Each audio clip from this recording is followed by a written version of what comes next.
YCP అధినేత జగన్మోహన్ రెడ్డి వ్యాఖ్యలపై ఆర్థిక మంత్రి పయ్యావుల కేశవ్ ఘాటుగా స్పందించారు. ఫ్యాక్షన్ రాజకీయాలకు వైఎస్ కుటుంబమే బీజం వేసిందని, జగన్ అదే రాజకీయాలను కొనసాగిస్తున్నారని విమర్శించారు. జగన్ బాధితుడు కాదని, నిందితుడని తీవ్ర వ్యాఖ్యలు చేశారు. చంద్రబాబు నాయకత్వంలో రాష్ట్రంలో ఫ్యాక్షన్ రాజకీయాలు అదుపులోకి వచ్చాయని తెలిపారు.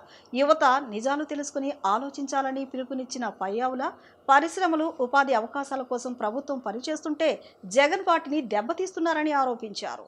చంద్రబాబు నాయుడు అధికారంలోకి వస్తే ఏ పార్టీ అని చూడకుండా ఫ్యాక్షనిజాన్ని కంట్రోల్ చేసినటువంటి వ్యక్తి చంద్రబాబు నాయుడు గారు. ఒకవైపు లేని ఫ్యాక్షనిజాన్ని రాజకీయానికి జోడించి రాజకీయ పునాదుల్ని నిర్మించుకున్నటువంటిది మీ కుటుంబం.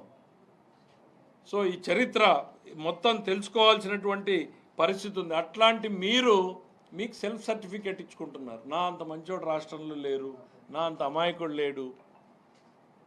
మీరు విక్టిమ్ కాదు, మీరు మీరు మీరు బాధితుడు కాదు, మీరు ముద్దాయిలు, మీరు నిందితులు. ఈ ప్రజాస్వామ్యంలో మీరు ముద్దాయిలు, నిందితులు, నేరమయ రాజకీయాలకు పునాదులు వేసినటువంటి వ్యక్తులు. మీ నైజం నేరం, మీ రాజకీయం నేరమయం. అది రాజారెడ్డి గారితో ఆగిపోలేదు, మీ దగ్గర కూడా కొనసాగుతూనే ఉంది.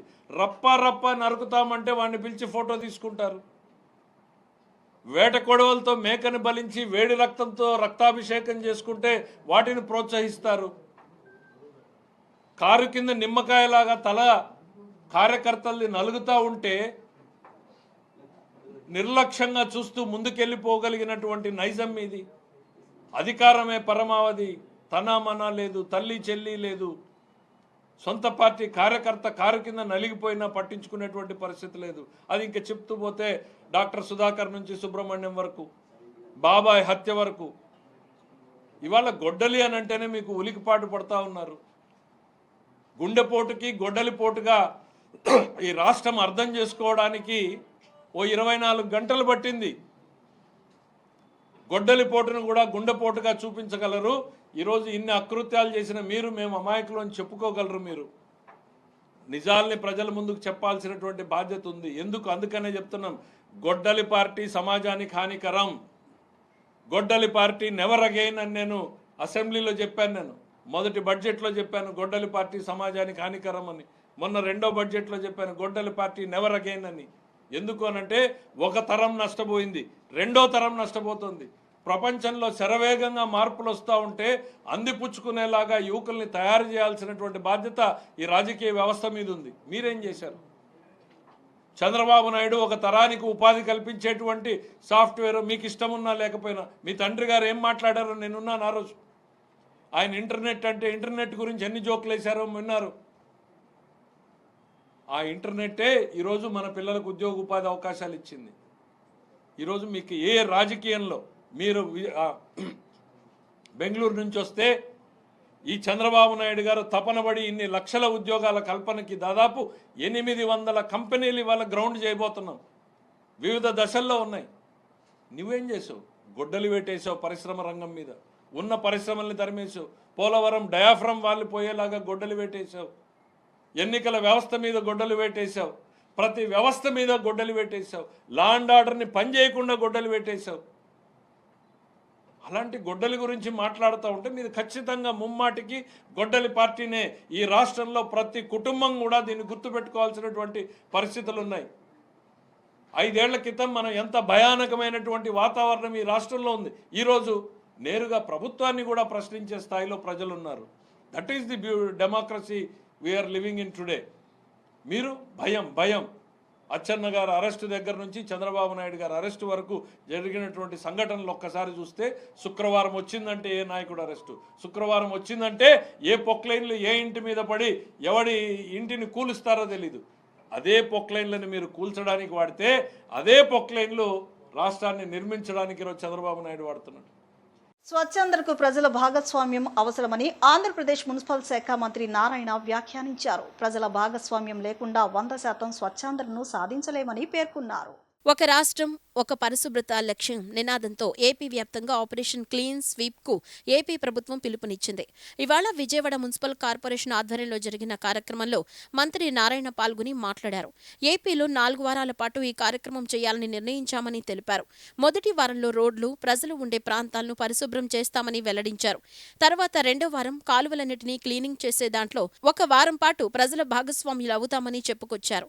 3వ వారం ఇల్లు, కమర్షియల్ ఇన్స్టిట్యూట్స్ ఏదైతే చెత్త ఉందో దాన్ని సెగ్రిగేషన్ చేసే దాంట్లో భాగస్వాములవుతామని తెలిపారు. 4వ వారం పబ్లిక్ టాయిలెట్స్ దాని పరిశుభ్రతలో పాల్గొంటామని అన్నారు. ఇలా 4 వారాల పాటు ఈ కార్యక్రమం జరిగే విధంగా ప్రజల్లో అవగాహన తీసుకొస్తామని చెప్పుకొచ్చారు. శానిటేషన్ బాగుండాలంటే కేవలం ప్రభుత్వం ఒక్కటే కాదని, ప్రజల భాగస్వామ్యం కూడా కావాలని మంత్రి నారాయణ సూచించారు. ప్రజలందరూ ఈ కార్యక్రమంలో పాల్గొనాలని ముఖ్యమంత్రి చంద్రబాబు నాయుడు స్వచ్ఛంద్ర కార్యక్రమాన్ని 2024 అక్టోబర్ 2వ తేదీన మచిలీపట్నంలో ప్రారంభించారని ప్రస్తావించారు. ప్రతి 3వ శనివారం సీఎం ఒకరోజు ఈ కార్యక్రమం కోసం సమయం కేటాయిస్తున్నారని చెప్పుకొచ్చారు. ఒక్కొక్క నెలలో ఒక్కొక్క జిల్లాకు వెళ్లి స్వచ్ఛంద్ర కార్యక్రమాన్ని వారే నిర్వహిస్తున్నారని వివరించారు. ప్రజల్లో చైతన్యం వచ్చినప్పుడు ఈ స్వచ్ఛంద్ర కార్యక్రమం ముందుకు వెళుతుందని తెలిపారు. వచ్చే నెల 20వ తేదీ వరకు ఈ కార్యక్రమం 4 వారాల పాటు జరుగుతుందని వెల్లడించారు. రాష్ట్రంలో ఉన్న 123 మున్సిపాలిటీలో ఈ కార్యక్రమాన్ని ప్రారంభించామన్నారు. వైసీపీ అధినేత వైఎస్ జగన్మోహన్ రెడ్డి హయాంలో చెత్త పన్ను వేశారు, కానీ కుప్పలు కుప్పలుగా చెత్తను వదిలేశారని విమర్శించారు. ఈరోజు ఈ కార్యక్రమాన్ని రాష్ట్రంలో 1 నెల పాటు అంటే 4 వారాలు ఈ కార్యక్రమం చేయాలని ఈరోజు మున్సిపల్ శాఖ నిర్ణయించి ఈరోజు ప్రారంభించడం జరిగింది. ఇది 4 వారాల పాటు ఈ కార్యక్రమం జరుగుతుంది. మొదటి వారంలో రోడ్లు, పబ్లిక్ ప్లేసెస్ని క్లీన్ చేసే దాంట్లో పూర్తిగా వారం పాటు ఇన్వాల్వ్ కావటం, తర్వాత 2వ వారం ఏదైతే కాలువలు ఉన్నాయో ఆ కాలువలన్నింటినీ క్లీనింగ్ చేసే దాంట్లో 1 వారం పాటు పబ్లిక్ కూడా ఇన్వాల్వ్ కావటం, ఇక్కడ మెయిన్గా పబ్లిక్. 3వ వారం ఇల్లు, కమర్షియల్స్ వచ్చే ఏదైతే చెత్త ఉందని సెగ్రిగేషన్ చేసే దాంట్లో ఇన్వాల్వ్ కావటం, 4వ వారం పబ్లిక్ టాయిలెట్స్ దాని క్లీనింగ్ లిస్ట్లో ఇన్వాల్వ్ కావటం. ఈ విధంగా 4 వారాల పాటు ఈ కార్యక్రమం జరిగేటట్టుగా ఒక పబ్లిక్ అవేర్నెస్ తీసుకురావటం. ఎందుకంటే శానిటేషన్ బాగుండాలంటే కేవలం ప్రభుత్వం ఒకటే కాదు, ప్రజల భాగస్వామ్యం కావాలి, ప్రజలందరూ ఇన్వాల్వ్ కావాలని స్వయాన మన ముఖ్యమంత్రి గారే స్వచ్ఛాంధ్ర కార్యక్రమాన్ని ప్రారంభించి 2024 అక్టోబర్ 2వ తేదీ మచిలీపట్నంలో స్టార్ట్ చేశారు. ఈ ఆపరేషన్ క్లీన్ స్వీప్ అని రాష్ట్ర వ్యాప్తంగా చేస్తున్నటువంటి ఈ కార్యక్రమంలో గౌరవ మంత్రివర్యులు నారాయణ గారు, మున్సిపల్ అడ్మినిస్ట్రేషన్ ప్రిన్సిపల్ సెక్రటరీ గారు సురేష్ గారు, కలెక్టర్ గారు లక్ష్మీకాంత్ గారు, అలాగే కమిషనర్ గారు, ఇలా స్వచ్ఛంద కార్పొరేషన్ చైర్మన్ సోదరులు పట్టాభి అందరూ కూడా ఇక్కడికి ఇచ్చేసి ఈ కార్యక్రమం సెంట్రల్ నియోజకవర్గంలో చేపట్టినందుకు వారికి హృదయపూర్వక ధన్యవాదాలు తెలియజేస్తా ఉన్నా. 2024కు ముందు ఈ రాష్ట్రంలో కానీ ఈ నియోజకవర్గంలో కానీ ఈ స్వచ్ఛాంధ్ర అనే కార్యక్రమం ఎక్కడా కూడా చేపట్టినటువంటి పరిస్థితులు, అన్ని రకాలుగా కూడా మురికి కూపాలుగా ఉన్నటువంటి డివిజన్లు, ప్రజల ఇబ్బందులు, వీటన్నిటి మీద సమగ్రమైనటువంటి విచారణ చేసి 2024లో చంద్రబాబు నాయుడు గారు ముఖ్యమంత్రి అవ్వగానే, నారాయణ గారు మున్సిపల్ అడ్మినిస్ట్రేషన్ మంత్రి అవ్వగానే దీని మీద ప్రత్యేకంగా సమావేశాలు ఏర్పాటు చేసి రివ్యూలు తీసుకొని రాష్ట్రం మొత్తం కూడా స్వచ్ఛాంధ్ర స్వర్ణాంధ్ర కార్యక్రమం తీసుకొని స్వయాన ముఖ్యమంత్రి అనేక నెల ఒక నియోజకవర్గంలో పాల్గొని ఆ నియోజకవర్గంలో ఏ విధంగా జరుగుతూ ఉన్నాయి ఆ కార్యక్రమాలు స్వయంగా ముఖ్యమంత్రి గారు పర్యవేక్షించడం వల్ల గత 23 నెలల్లో ఈ రాష్ట్రంలో పారిశుద్ధ్యం సమస్య ఒక కొలిక్కొచ్చింది. ప్రతిరోజు మనం చూస్తున్నాం. కానీ కేవలం ఒక నగరం, ఒక రాష్ట్రం పరిశుభ్రంగా ఉండాలంటే కొంతమంది పారిశుద్ధ్య కార్మికులు మాత్రమే దానికి బాధ్యతగా ఉండాలా అనేది మనం అందరూ ఆలోచించాల్సిన అవసరం ఉంది. ఈరోజు మన ముఖ్యమంత్రి గారు మన రాష్ట్రాన్ని స్వర్ణాంధ్ర దిశగా తీసుకెళ్లేటప్పుడు స్వర్ణాంధ్ర సాధించాలంటే స్వచ్ఛాంధ్ర దానిలో ఒక ముఖ్యమైన అంశం. రాష్ట్రం స్వచ్ఛంగా లేకపోతే మనం ప్రగతి సాధించలేము అని గుర్తించి 2025 జనవరి నుంచి ప్రతి నెల మన సాసా ప్రోగ్రాం మనం రాష్ట్రంలో చేస్తున్నాం. ముఖ్యమంత్రి గారే స్వయంగా దానికి బ్రాండ్ అంబాసిడర్గా ముందుండి నడిపిస్తున్నారు. ఇలా మనం చేస్తున్నాము గత ఒక 16 నెలల నుంచి. కానీ దీనిలో ప్రజల స్పందన కొన్ని చోట బాగా ఉంది, కానీ అన్ని చోట ప్రజలు పూర్తిగా స్పందించడం లేదు అని అనుకోలేము. కాబట్టి ఈ యొక్క సందర్భం కాబట్టి విజయవాడ ప్రజలకు అందరికీ నేను ఈ సందర్భంగా విజ్ఞప్తి చేస్తున్నాను. ఇంచుమించి 14-15 లక్షల జనాభా ఉంది విజయవాడలో. గొడ్డలి పార్టీ అధ్యక్షుడు వైఎస్ జగన్మోహన్ రెడ్డి తాను చాలా అమాయకుణ్ణని, అహింసావాదినంటూ మాట్లాడుతున్నారని మంత్రి అనగాని సత్యప్రసాద్ సెటల్ విసిరారు. జగన్ పూర్వీకుల చరిత్ర, ఆయన చరిత్ర ఏంటనేది ప్రపంచంలో అందరికీ తెలుసునని అన్నారు. ఎన్ని దారుణాలు చేశాడో, ఎన్ని హత్యలు చేశాడో రాయలసీమలో ఏ గడపను అడిగినా చెప్తారని అన్నారు. రాజారెడ్డి రాజ్యాంగం గురించి ఎవరిని అడిగినా కథలు కథలుగా చెప్తారని వ్యాఖ్యానించారు. అటువంటి రాజారెడ్డి పోలికలు తనకొచ్చాయని చెప్పుకున్న వ్యక్తి జగన్ అంటూ వ్యాఖ్యానించారు.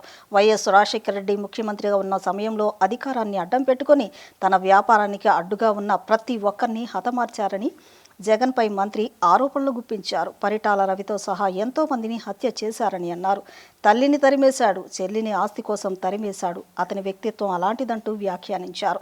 బాబాయ్ హత్య కేసుపై సిబిఐ వచ్చి ఎంక్వైరీ చేస్తుంటే తన పార్టీ ఎంపీని కాపాడేందుకు సిబిఐ అధికారులపైనే దాడి చేసి తరిమేశారని మండిపడ్డారు. ప్రపంచంలో అందరికీ తెలుసు వారి చరిత్ర ఏంటి, వాళ్ళ పూర్వీకుల చరిత్ర ఏంటి, ఎలాగా ఎంతమందిని ఆ ప్రాంతంలో హతమార్చారు. రాయలసీమలో ఏ గడపను అడిగినా కూడా తట్టినా కూడా చెప్తారు వాళ్ళు. మనం చూసాం మొన్న పాఠశాల రెడ్డి కాదు, ఆ గ్రామాల నుంచి ఎంతోమంది ఫోన్ చేసి వాళ్ళ కుటుంబాలు ఎలాగైతే గృహాలను కూడా ఊరిని కూడా పేల్చేసి, గ్రానైట్లో పేల్చేసి, డైనమైట్తో పేల్చేసి పంపించేసిన సంఘటనలు కూడా వాళ్ళు చెప్తా ఉన్నారు. ఆ చరిత్ర మళ్ళీ ఇప్పుడు నిజంగా గుర్తు చేయడం ఈ యొక్క గొడ్డల పార్టీ అధ్యక్షుడికి నిజంగా, ఎందుకంటే మన గతంలో కూడా మాట్లాడాం రాజారెడ్డి రాజ్యాంగం గురించి. రాజారెడ్డి పోలికలు నాకు వచ్చాయని గర్వంగా చెప్పుకున్నటువంటి వ్యక్తి ఈ గొడ్డల పార్టీ అధ్యక్షుడు. రాజారెడ్డి గారి గురించి అంటే మన సినిమా కూడా చెప్పుకోవచ్చు. అలాంటి దుర్మార్గ పనులు, ఎందుకంటే దళితుల పైన, ఎస్టీల పైన అరాచకాలు చేసి, వాళ్ళని కాల్ చేసి, వాళ్ళు చంపేసి, వాళ్ళ ద్వారా దొంగతనాలు చేయించిన చరిత్ర వాళ్ళది. కదిలిస్తే చెప్తారు, కుప్పలు తెప్పలు చెప్తారు. ఈ జనరేషన్ కూడా గుర్తు చేయడం నిజంగా అంటే జాగ్రత్త పడతారు ఇప్పుడు ఉన్నటువంటి యువకులు కానీ యువతలు కానీ. ఈ యొక్క సైకో ఏదైతే ఉన్నాడో గొడ్డల పార్టీ అధ్యక్షుడు, అతను చేసిన అరాచకాలు మనం కళ్ళారా చూసాం. వాళ్ళ తండ్రి గారు ఎప్పుడైతే ముఖ్యమంత్రిగా ఉన్నారో అతను అడ్డుగా పెట్టుకుని ఇతను వ్యాపారంగా అడ్డొస్తున్నటువంటి వ్యక్తులను హతమార్చినటువంటి, అంటే పరిటాల రవి గారు లాంటి వాళ్ళని, ఎంతో మందిని రాయలసీమలో దాదాపుగా 100 మందిని పైచిలుగా మందిని చంపే సంఘటన మనం చూసాం. దానికి ఇప్పుడున్న జనరేషన్ కూడా తెలుసు. పాత జనరేషన్ కూడా ఈ పాత విషయాలు తెలియాలి అంటే ఈ రాజారెడ్డి రాజ్యాంగం గురించి, అతను చేసిన చేష్టల గురించి కూడా క్లియర్గా చెప్తాం. అతన్ని వారసత్వంగా ఇతను వచ్చాడు.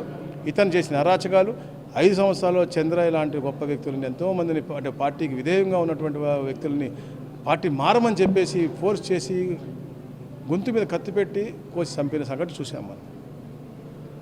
చిన్న పిల్లవాళ్ళు మా దగ్గర అమర్నాథ్ గౌడ్ అవ్వచ్చు, సుధాకర్ అవ్వచ్చు, అలాగే డోర్ డెలివరీ చేసినటువంటి వ్యక్తిత్వం అంతా ఎందుకు మొన్న కూడా ప్రతిపక్షం హోదా రానప్పటికి కూడా ఏదో ఎవరినో బర్లీ టొబాకో పలకరింపని పోయి ఒక మనిషిని బండి కింద వచ్చి తొక్కించుకురైతే ఆ రోజు ఆపి కూడా అడగాలని ఇంగిత జ్ఞానం లేనటువంటి వ్యక్తి అతను కూడా నేను మంచివాడిని అని చెప్పుకుంటా ఉంటే ఎవరన్నా నమ్ముతారా అని అడుగుతాను. ఇదే కాదు, మరి బాబాయ్ గురించి చెప్పారు అంటే ఆ మనిషి యొక్క వ్యక్తిత్వం గురించి చెప్తా ఉన్నా. మీరు అడిగారు కాబట్టి తల్లిని తరిమేశారు, చెల్లిని ఆస్తి కోసం తరిమేశారు. తండ్రి ఎవరన్నా తండ్రి అందరికి కూడా పిల్లలకి అందరికి కూడా ఆస్తి పంచాలని చెప్పి కోరుకుంటారు. అలాగే రాజశేఖర రెడ్డి కూడా కోరుకున్నారు అందరికీ సమానంగా పంచాలి అని. కానీ తరిమేసే పరిస్థితి మనం చూసాం. వాళ్ళ బాబాయిని చంపేశారని చెప్పేసి వాళ్ళ కూతురు అంటే సునీత కూడా వాళ్ళు చెల్లెలే కదా, ఆమె ఆవేదన ఉంది కదా. దాని తర్వాత 5 సంవత్సరాలు ముఖ్యమంత్రిగా పరిపాలించాడు కదా. సిబిఐ వచ్చి వాళ్ళ ఎంపీని ఎంక్వైరీ అంటే వాళ్ళు తరిమి కొట్టే చరిత్ర. అంటే చరిత్ర చూడు, రాజారెడ్డి మంచోడు, దేవుడు దైవ సంభూతుడు అన్నట్టుగా చెప్తా ఉన్నాడే. అతను చేసిన అరాచకాలతో పాటు ఇతను చేసిన అరాచకాలు చూడండి. సిబిఐ వచ్చి ఎంక్వైరీ చేస్తూ ఉంటే వాళ్ళ ఎంపీని కాపాడటం కోసం, వాళ్ళ బంధువుని కాపాడటం కోసం వాళ్ళని కూడా తరిమేసినటువంటి పరిస్థితి. వైసీపీ అధినేత వైఎస్ జగన్మోహన్ రెడ్డిపై BJP Anakapalli MP CM Ramesh తీవ్ర ఆగ్రహం వ్యక్తం చేశారు. మాజీ సీఎం వైఎస్ రాజశేఖర్ రెడ్డి తండ్రి రాజారెడ్డిపై కాంగ్రెస్ ప్రభుత్వంలోనే రౌడీ షీట్ ఉందని విమర్శించారు. ఓ కులాన్ని అడ్డం పెట్టుకుని దొంగతనాలు చేయించి డబ్బు గడించిన చరిత్ర రాజారెడ్డిదని ఎద్దేవా చేశారు. ఆ రోజుల్లో ఓ మైన్ ఓనర్ను అంతమొందించి రాజారెడ్డి గనులు దక్కించుకుని ధనవంతుడయ్యారని విమర్శించారు. పులివెందుల్లో రాజారెడ్డి చేసిన అరాచకాలు అన్నీ ఇన్ని కావని చెప్పుకొచ్చారు. వైఎస్ ఎలా చనిపోయారో అందరికీ తెలుసునని, ఈ విషయంలో జగన్ సెల్ఫ్ గోల్ వేసుకుంటున్నారని సెటైర్లు గుప్పించారు. దాదాపు 48 సంవత్సరాల క్రితం పులివెందుల్లో ఇతని పరిస్థితి ఏంటి? అప్పుడు ఒక ఎస్టీ కులాన్ని అడ్డు పెట్టుకొని దోపిడీలు దొమ్మిలు చేసేవారు. రికార్డులో ఉంది పోలీస్ స్టేషన్లో, పులివెందుల పోలీస్ స్టేషన్లో ఎన్ని దోపిడీలు ఎన్ని దొమ్మిలు అంటే విలేజ్లపై పడి నైట్ పూట. ఇప్పుడు స్టీవర్ట్పురం చూసాం కదా, అప్పుడు ఏ విధంగా చేసేవాళ్ళని ఆ విధంగా జరిపించుకుంటూ జీవనం గడిపేవారు. అక్కడి నుంచి కోడూరులో మంగంపేట వెరైటీస్ బాగున్నాయని చెప్పేసి అక్కడ సుబ్బనర్సయ్య దగ్గర ఒక టిప్పర్ పెట్టుకొని ఆయన దగ్గర పనిచేస్తూ ఈ మైండ్లో బాగా ఆదాయం వస్తుందని చెప్పేసి ఆయన్ను మర్డర్ చేసినప్పటి నుంచి ఆ టేస్ట్ అనేది చూశాడు. ఒకరిని చేసేస్తే ఏ విధంగా ఆదాయం వస్తుందని. అక్కడి నుంచి పులివెందల్లో ఏ విధంగా 78లో ఆయన కొడుకు ఎమ్మెల్యే కావడము, ఆ కాన్స్టిట్యున్సీలో ఏ విధంగా ఆధిపత్యాన్ని చేసుకోవాలి. ఇప్పుడు కేశవ చాలా క్లుప్తంగా క్లియర్గా ఇప్పటికీ మీరు మీడియా అంతా కూడా ఒక్కసారి ఆ పార్నపల్లి విజిట్ చేయాలని కోరుతున్నారు. ఆ పార్నపల్లి అనేది బార్డర్, లాస్ట్ అనంతపురం జిల్లాకు బార్డర్ లాస్ట్ విలేజ్. దాని తర్వాత ఆ పక్క చిత్రావతి రివర్ ఉంది. చిత్రావతి రివర్ తర్వాత అనంతపురం జిల్లా. ఆ గ్రామంలో జరిగిన భయానక వాతావరణం ఇంకా కూడా మాకు అట్లే ఒక సినిమా చూపించినట్టు ఉంది. అందువల్ల పులివెందుల్లో ఈరోజు ఎన్ని హత్యా రాజకీయాలు ఏ విధంగా చేశారు. అసలు జగన్మోహన్ రెడ్డి ఎందుకు రాజారెడ్డిని హత్య చేయాల్సి వచ్చింది?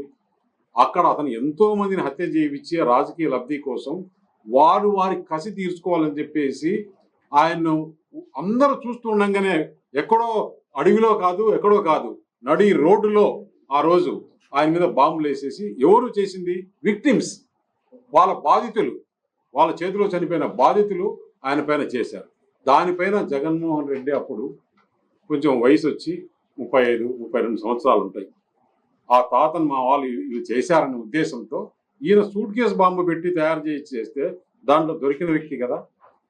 ఆ రోజు అక్కడ ఇప్పుడు కడపలో ఏఎస్పీగా ఉన్నాడు ఒక ఎస్ఐ ఉన్నాడు ప్రకాష్ అని. ఆ ఎస్ఐని జగన్మోహన్ రెడ్డి కొట్టను పోయి అది కేసు ఉంది. రాజారెడ్డి పైన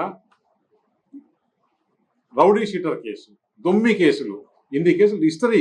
అప్పుడు తెలుగుదేశము ఇవన్నీ గవర్నమెంట్ కాదు, అప్పుడు చంద్రబాబు నాయుడు ముఖ్యమంత్రి కాదు.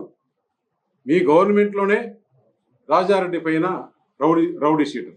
అలాంటి చరిత్రని మన వివేకానంద రెడ్డి వరకు చూశాం. అసలు కుట్రలు కుతంత్రాలు అనేది కొత్తగా ఎవరికొరికో క్రిమినల్స్ కూడా రాని ఐడియాలు మీకు వచ్చి మీరు రాజకీయాలు చేసి రాజకీయ లబ్ధి పొంది ఈరోజు రాష్ట్రంలో నాకు ఒక గొడ్డలనే పేరు వచ్చింది, ఒక క్రిమినల్ అనే పేరు వచ్చింది. ఆ పేరు పోగొట్టుకోవాలని చేస్తే రాబోయే రోజుల్లో మంచి పనులు చేయాలి.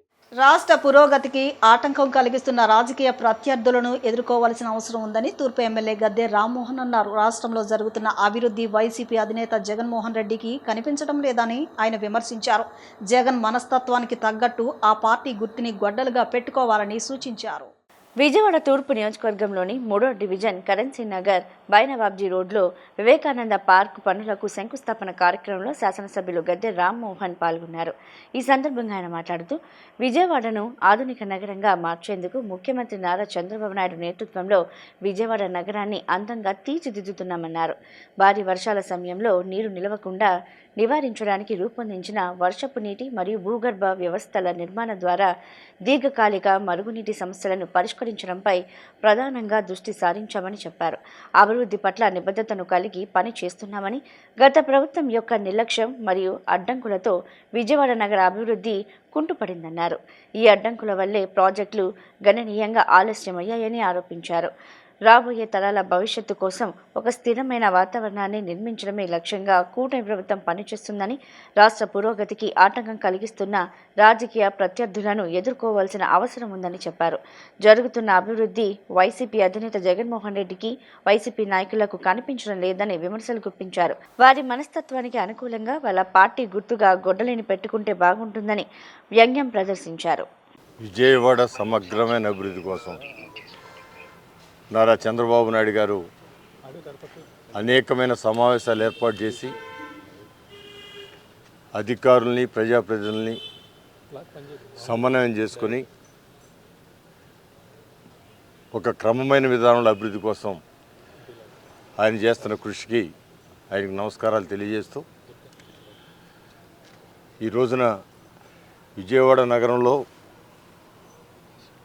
అనేకమైన డ్రైన్స్, అండర్ గ్రౌండ్ కావచ్చు, స్టార్మ్ వాటర్ డ్రైన్ కావచ్చు, ఈ రెండింటికి ప్రత్యేకమైన నిధులు కేటాయించి తద్వారా పడిన వర్షం ఒక చుక్క కూడా ఒక నిమిషం కంటే ఎక్కువ ఉండకూడదు, ఆ విధంగా డిపిఆర్ తయారు చేయాలని చెప్పి ఆయన ఆదేశించడం. మరి గత కౌన్సిల్లో ఆ డిపిఆర్లకి వాళ్ళు ఎలా చేయకపోవడం వల్ల కొంచెం ఆలస్యమైన ప్రభుత్వం ప్రత్యేకమైన శ్రద్ధ తీసుకుని ఆ డిపిఆర్లు కూడా తయారు చేయడం జరుగుతోంది. దాని ద్వారా అది 1800, 2000 కోట్ల అనేదానికంటే కూడా ఎంత అవసరమైతే అంత నిధులు ఇవ్వటానికి ఆయన సిద్ధంగా ఉన్నారు. ఆ నిధుల ద్వారా మన విజయవాడ తూర్పు నియోజకవర్గంలో మరి ప్రత్యేకంగా ఈ కరెన్సీ నగర్ ప్రాంతంలో గత 10 ఏళ్లలో చూస్తే 2014లో నారా చంద్రబాబు నాయుడు గారు ముఖ్యమంత్రి అయినప్పుడు ఎక్కువ భాగం ఒక నదిని పోలినట్టుగా ఉండేది నీళ్లతో.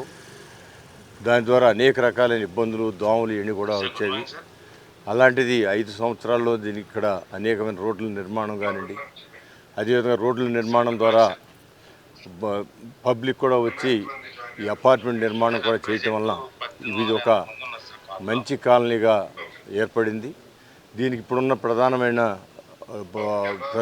సమస్య స్టార్మ్ వాటర్ డ్రైన్. ఆ డ్రైన్ కూడా సగం ఎల్ఎన్టీ వాళ్ళు కొంతవరకు చేయటం జరిగింది. ఆ ఎల్ఎన్టీ వాళ్ళని గత ప్రభుత్వం, జగన్మోహన్ రెడ్డి గారి ప్రభుత్వంలో వాళ్ళని అనేక రకాలుగా ఇబ్బందులు పెట్టి వాళ్ళు ఈ వర్క్ వదిలిపెట్టి వెళ్ళేటట్టుగా వాళ్ళు బిహేవ్ చేయటం జరిగింది. అందువల్ల మరలా ఇప్పుడు 2024లో మరలా ముఖ్యమంత్రి అయిన తర్వాత మరి వాళ్ళని రిక్వెస్ట్ చేసి మరలా తీసుకొచ్చి ఈ డ్రైన్లన్నీ పూర్తి చేయడానికి, దానికి కావాల్సిన నిధులు సమీకరించడానికి చేసే ప్రయత్నంలో ఖచ్చితంగా సఫలీకృతం అవటే కాకుండా సంవత్సర కాలం ఇవన్నీ కూడా పూర్తవుతాయని ప్రగాఢ నమ్మకంతో మేమున్నాం. ఖచ్చితంగా ఇది ఒక యుద్ధ ప్రాతిపదికన ఇక్కడున్న తిప్పకుంట డ్రైన్, గుంటతిప్ప డ్రైన్ తప్పకుండా చేయాలని, అదేవిధంగా పుల్లెట్ కట్ట డ్రైన్ అటు ఇంకా కొన్ని చిన్న డ్రైన్లు కూడా ఉన్నాయి. వీటన్నింటినీ పూర్తి చేస్తాం. పూర్తి చేసి ఏదైతే మేము హామీ ఇచ్చామో హామీని తప్పకుండా నెరవేర్చుకుంటామని కూడా తెలియజేస్తూ, పొగాకును ఏ రూపంలో తీసుకున్నా ఆరోగ్యానికి హానికరమని సెంట్రల్ ఎమ్మెల్యే బోండా ఉమామహేశ్వరరావు అన్నారు. పొగాకు వినియోగం వలన శ్వాసకోశ వ్యాధులు, ఊపిరితిత్తుల క్యాన్సర్, నోటి క్యాన్సర్, గుండె జబ్బులు వంటి అనేక తీవ్రమైన వ్యాధులు వస్తాయని ఆయన తెలిపారు. పొగాకు వల్ల కలిగే అనర్థాలను తెలియచెప్పేందుకు నవజీవన్ బాలభవన్ అవగాహన కార్యక్రమాలు చేపట్టడం అభినందనీయమన్నారు. మోగల్రాజపురంలోని రిలయన్స్ స్మార్ట్ బజార్ వద్ద నవజీవన్ బాలభవన్ సొసైటీ ఆధ్వర్యంలో ప్రపంచ పొగాకు వ్యతిరేక దినోత్సవాలను పురస్కరించుకొని పోర్స్ గార్డ్స్ ఉద్యమం నిర్వహించారు. ఈ కార్యక్రమంలో ముఖ్య అతిథిగా పాల్గొన్న సెంట్రల్ ఎమ్మెల్యే బోండా ఉమామహేశ్వరరావు మాట్లాడుతూ పొగాకు ఉత్పత్తులు ఆరోగ్యానికి హానికరమని తెలిపారు. వీటి వల్ల ప్రాణాంతకరమైన క్యాన్సర్, గుండె జబ్బులు వచ్చే ప్రమాదం ఉందన్నారు. ప్రజల్లో వీటి పట్ల అవగాహన పెంపొందించేందుకు నవజీవన్ సంస్థ వినూత్నంగా నిర్వహిస్తున్న పోస్ట్ కార్డ్స్ క్యాంపెయిన్ అభినందనీయమన్నారు. యువతను ఇలాంటి వ్యసనాల బారి నుంచి రక్షించడం, ఆరోగ్యకరమైన సమాజ నిర్మాణానికి ప్రజలను భాగస్వామ్యులను చేయడం ప్రభుత్వంతో పాటు ఇటువంటి స్వచ్ఛంద సేవా సంస్థలు కూడా మరిన్ని ముందుకు రావాలని కోరారు. ప్రభుత్వం ఇప్పటికే బహిరంగ ప్రదేశాల్లో పొగ తాగడాన్ని నిషేధించిందని గుర్తు చేశారు. ఈ కార్యక్రమంలో Reliance smart assistant manager Mahesh, Navajeevan zonal coordinators Najma, J Jyothi, Chandrika, వినియోగదారులు మరియు సిబ్బంది పెద్ద ఎత్తున పాల్గొని పొగాకు వ్యతిరేక సందేశాలను పోస్ట్ కార్డుల ద్వారా అందజేశారు. విజయవాడ సెంట్రల్ నియోజకవర్గ పరిధిలోని అన్నా క్యాంటీన్ను స్థానిక ఎమ్మెల్యే బోండా ఉమామహేశ్వరరావుతో కలిసి మంత్రి నారాయణ సందర్శించారు. ఈ సందర్భంగా క్యాంటీన్లో ప్రజలతో కలిసి అల్పాహారాన్ని స్వీకరించిన వారు అక్కడ అందిస్తున్న ఆహార నాణ్యత, పరిశుభ్రత, నిర్వహణ విధానంపై ఆరా తీశారు. ప్రజలకు తక్కువ ధరకే నాణ్యమైన భోజనం అందించాలన్న ప్రభుత్వ లక్ష్యానికి అనుగుణంగా అన్నా క్యాంటీన్లు పనిచేయాలని సూచించారు. క్యాంటీన్లకు వచ్చిన ప్రజలతో మాట్లాడి వారి అభిప్రాయాలను తెలుసుకున్న నాయకులు సేవలు మరింత మెరుగుపరచాలని అధికారులకు దిశానిర్దేశం చేశారు. విజయవాడ సెంట్రల్ నియోజకవర్గ పరిధిలోని అన్నా క్యాంటీన్ను స్థానిక ఎమ్మెల్యే బోండా ఉమామహేశ్వరరావుతో కలిసి మంత్రి నారాయణ సందర్శించారు. ఈ సందర్భంగా క్యాంటీన్లో ప్రజలతో కలిసి అల్పాహారం స్వీకరించిన వారు అక్కడ అందిస్తున్న ఆహార నాణ్యత, పరిశుభ్రత, నిర్వహణ విధానాలపై ఆరా తీశారు. ప్రజలకు తక్కువ ధరకే నాణ్యమైన భోజనం అందించాలన్న ప్రభుత్వ లక్ష్యానికి అనుగుణంగా అన్నా క్యాంటీన్లు పనిచేయాలని సూచించారు. క్యాంటీన్కు వచ్చిన ప్రజలతో మాట్లాడి వారి అభిప్రాయాలు తెలుసుకున్న నాయకులు సేవలు మరింత మెరుగుపరచాలని అధికారులకు దిశానిర్దేశం చేశారు.